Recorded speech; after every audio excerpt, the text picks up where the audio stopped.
But I feel music is just the glue that brings us together. It can make you feel so many different ways.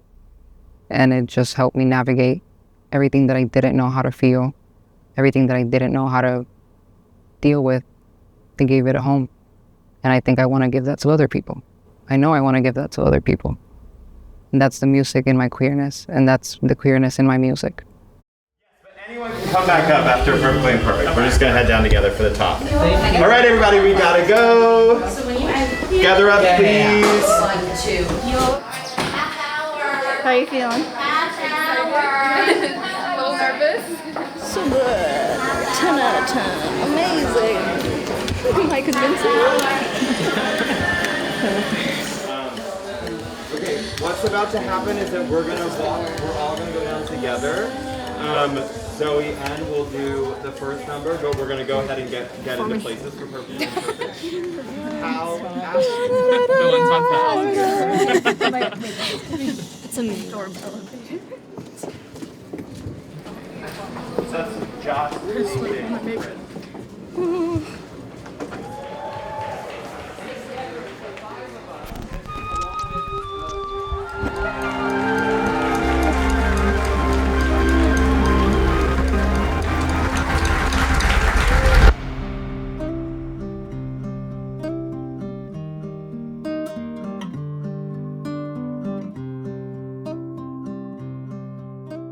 I started making music about, I want to say about 8 years ago when I was like 14 or 15. I produced my first project, my first EP, all from my iPad. I didn't even have a full mic or headphones or anything.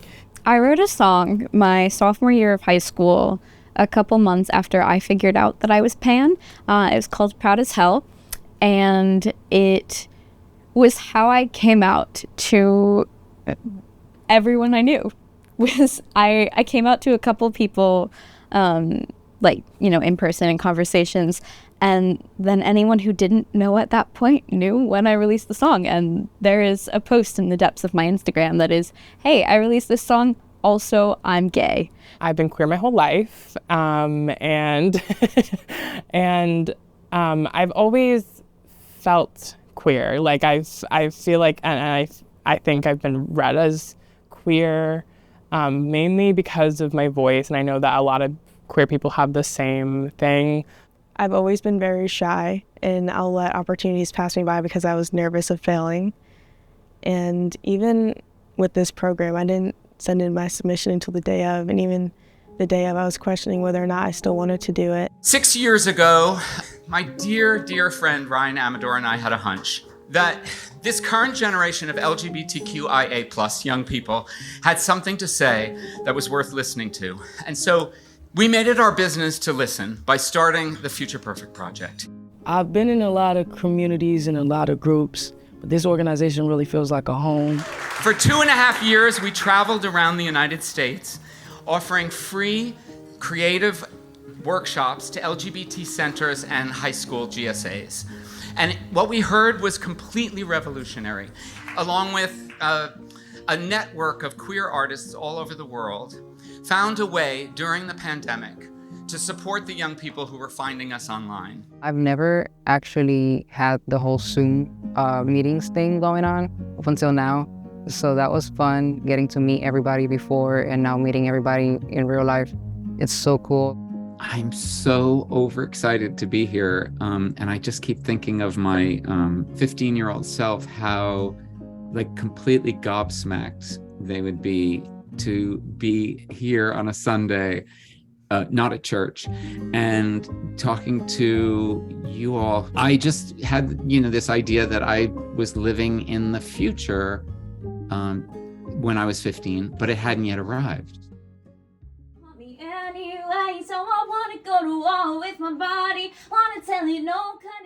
Normally writing is kind of a very individual, personal thing for me.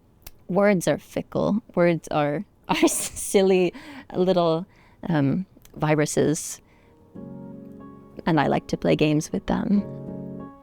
So the 12 youth that are about to perform tonight took part in a residency called Future Perfect Records. The album is called Divinity because it is inspired by the Greek gods and goddesses. Each young person was assigned a Greek god or goddess. Some took their muse closer to their hearts than others, but what you will pick up on is the concept of perfection. I wrote this song earlier this year. It's basically about wanting something so badly to where you want something that like feels perfect, tracking the progression of how you still can want something as it sort of worsens and worsens and worsens, or wanting a person even when they worsen and worsen and worsen. I would say that's what that song is about on like a broader level. I wanted to mix a little bit of my roots from Puerto Rico with the experience that I've had here, and that was really the base for bringing the song to life. I think over the past year, I've kind of found songwriting as just like an outlet for my emotions, and it's become like a huge part of my life and a huge part of my identity. My song is a retelling of the myth of Apollo and Hyacinthus, and it is one of the few queer love stories in Greek mythology. It has a very special place in my heart, and the story has always really resonated with me. I like to think of the song, as the title goes, as a prayer. My protagonist is a trans person who is praying to the god Hephaestus to, as he would iron in his forges, to change their shape, to make them new again, to make them more correct. I never really shared any of my songs with people besides like maybe one or two friends, so it was definitely different. My first time going to the studio was my first time actually singing in front of people, and so it was nerve-wracking, but I think sometimes it's good for me to sort of jump in head first and see what happens. When I see people that are just like me, both being queer and being songwriters, it's like just like a nice feeling to be like surrounded by people who are like the same as you. And sometimes like it just inspires me to be around these people, like hearing other people's songs and their process and stuff. So it was very fun. It was a fun process. Just a lot of taking in the experience of other people and messing with my own experience and becoming better at it. It's not something that's super common to be able to just meet up with people online for a year and then meet them in person and be able to hang out and have dinner and have a fun time. It is the night before I leave for New York, which is very exciting. We're sound checking. So Josh, you'll introduce the song and then Scooty Doo Doo, and then you'll kick us off. All right, let's try it again. Ready? Yeah. It was exciting. I knew from the moment that I heard Cielo that I wanted them to be in my song. So I went over quick and reached out, and I got the blessing to have them work alongside me and me work alongside them. So that was awesome. I think specifically with the aisle, I've been able to say something that I don't get to say often while speaking, because like I grew up singing in church, so like I have like a really religious background, and I was in the closet, as all of us have been, but I was like living a whole lie, like hiding myself from my family, and in doing that I kind of hid the parts of myself that are really important to my identity, like the fact that I really love love and I really want to fall in love. Perfect. One more time. Like you don't need it. Can you take it from deep to the lobby? Because that's really... Wait. Forgetting the words. Playing and singing used to be the only ways that I could come down from an anxiety attack. So yeah, it has been hugely helpful throughout my life. I don't think I necessarily touch on topics of queerness in the way that I think we as a society think about what queerness is, but I think the fact that it feels, or that it resonates with like my being and who I am, I think is inherently queer.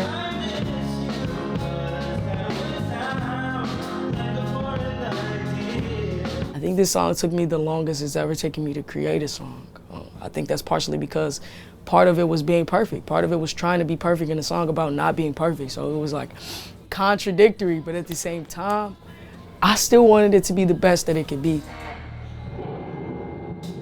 I've kind of tried to embrace the part of me that I've always felt the most ashamed about, which is like the pitch of my voice, like how high it is. And now I'm trying to embrace it and love my voice. And so in the song, I'm very in my like higher register, and I sing lots of soaring high notes. I'm not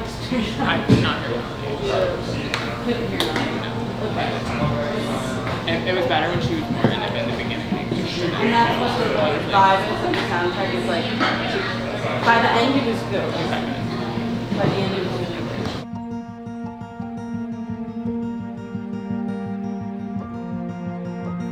I think it has been like really eye-opening because I'm from Wisconsin, so there's not a lot. Well, I mean, there's a few gays, but there's not a lot. And I don't see a lot of people like me. I don't feel very at home there. So this has definitely been an amazing experience. A different experience also because I think it's fair to say the music industry is still dominated by men. It's nice to finally work with people that are more like me and people that see eye to eye, I think, a little bit more with my vision. I'm just really proud of all of you for showing up and prioritizing your artistry. A lot of people want to make art and they have nowhere to put it, and you all demanded some work today and this weekend in our program. The word that keeps coming to my head for some reason, like, feels dramatic, but I feel like I've been revived almost. I think like the pandemic really hit me hard in like all of my creativity. Like I felt really lost for a couple months during it. Over this past almost year, I have come out to my family and my friends and to myself as trans. That has been a journey this past year. That was not what I listened to before really joining this cohort. My boyfriend Daniel was part of the cohort last year. He had the song 𝑠𝑰𝑽𝑰𝑵𝒻. And I tagged along, and now I'm here. So yeah, it was awesome. So I've seen it at different points too. Do you remember the moment that you decided that you were going to be a part of this? Yes. When? I was hugging you goodbye. Oh. Me? Yeah. I was like, I can't believe it's over. And then I hugged you. I want it to be over. I'll be here next year. I'm happy about that. I'm so happy tears. I'm just happy that I did it. I didn't think I could do it, but I did it. That should be good for us. Yeah, beautiful. Thank you. Thanks for being here. I just want to say one thing, because there's a lot going to happen in the next 24 hours. But there is something. There's a lot gonna happen. There's a lot gonna happen. And there's a lot that'll probably be said, but I have to say this. You have to know. You don't see it because you're living it. But you have to know that when you get up there on that stage to perform, it is not just about the performance. People are looking to you because they are trying to figure out how to be their authentic selves.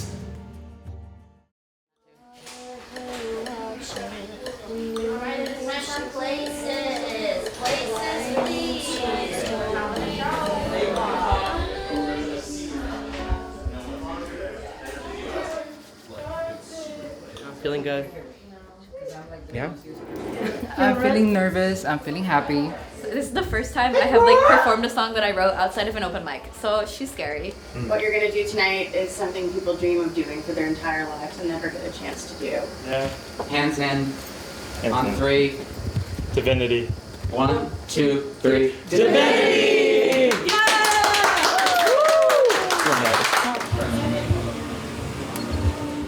It's so hard to see anything up there. Like, I don't know where to look because it's just bright everywhere. And I can't look down. I'm very nervous. Hi, everybody. Welcome. So great to see you all. They were strangers a year ago, and tonight they are a fully formed artist community and cohort and family, which is really beautiful. So without further ado, we're so excited to present the Future Perfect Project, Divinity, live in concert.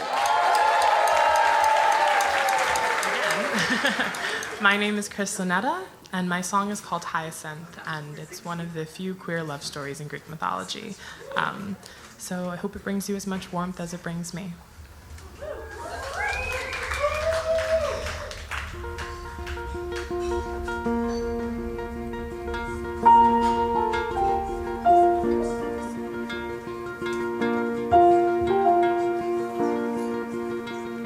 Hyacinth, oh hyacinth, the sun he beckons me.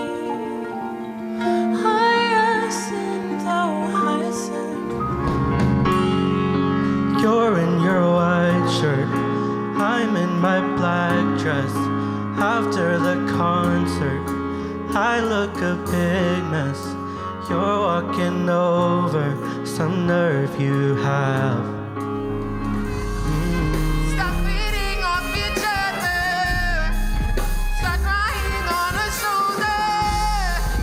At some point, we gotta feel. So tell me.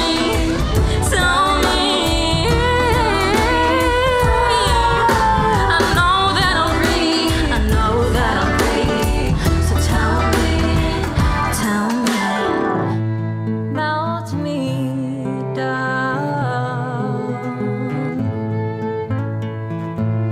change my form.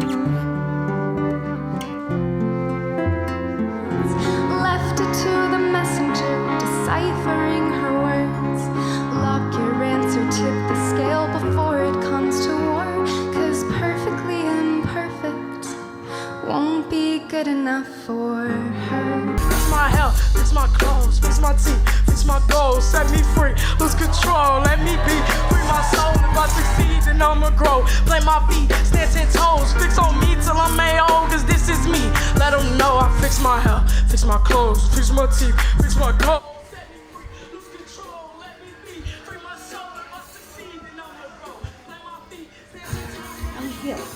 Great.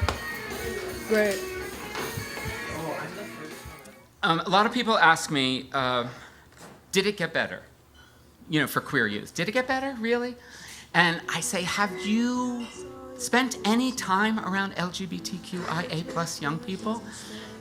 Many of them are out there showing us what it looks like to be your authentic self in the face of no. Instead of listening to preachers and politicians and people who say they're damned or doomed or maybe they don't know themselves because they're too young. These young people, they're listening to their bodies, obeying their hearts, and then they're getting on with the business of becoming. So count the steps as you grow. I think being in a program like this and also just being around the right people that are supportive make it a lot easier for me to just live authentically. And I'm thankful for that because growing up it's something that I tried to hide, and I told myself I can just pretend to be straight for her, it'll be fine. And now I'm at the point where it's I would never ever want to do that. I would never want to limit myself in that way, and I'm just happy that I have the chance to do that now because I accept me. It is hugely political and I think profound in kind of that same spiritual sense to be a queer person, a person marginalized and suppressed and socially, culturally not correct, not a desired body, not a desired application of said body. to be all of these things, to acknowledge them and still to make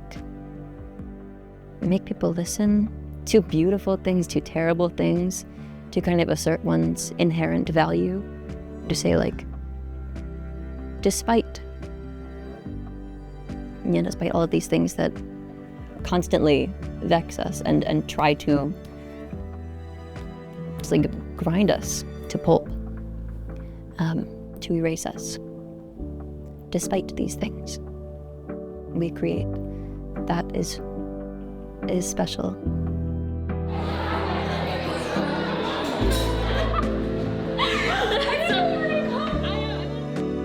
Just know that every time one of you is your full self, it gives me a little bit permission to be mine. What I want to say to queer artists specifically, continue to be yourself. I think that you are some of the most amazing people ever created. When I was 15, I was living in a future that hadn't yet arrived. That I can't see the future from here. I can't see it. You can see it.